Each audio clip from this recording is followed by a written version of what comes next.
កំពតអើយគឺពេលនេះហើយដែលខ្ញុំបានយកអ្នកបោផាមួយតងចងចិត្តជុំពាំងលើអ្នកគ្មានប្រា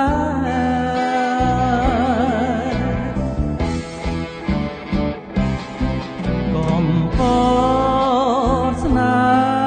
ហ៍រាប់រយពាន់ខែក៏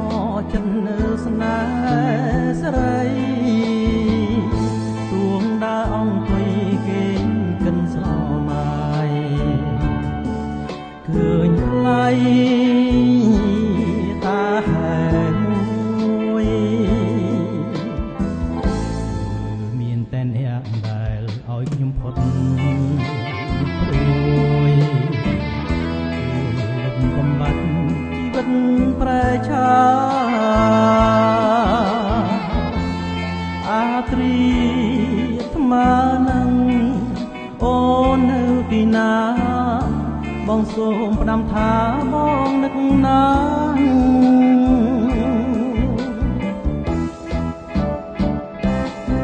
កំពតឆ្នេររៀមសូមផ្ញើស្នេហ៍នឹងអ្នកហើយជាម្ចាស់លួងជីវិតសូនអូនកុំក្រឡាងប្រែផ្លាង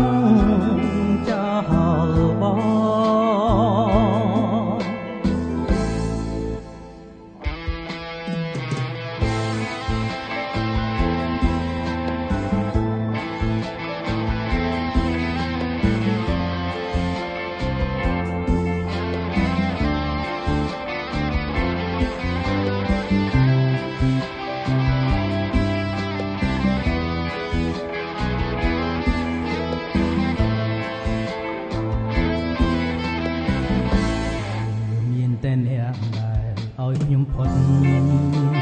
ព្រួយលោកបំបត្តិជីវិតប្រែឆាអាត្រៀនថ្មនឹងអូននៅទីណា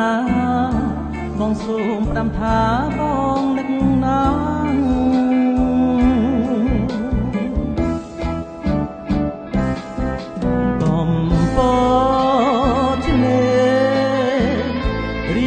សូមផ្ញើស្នេហ៍នឹងអ្នកហើយជា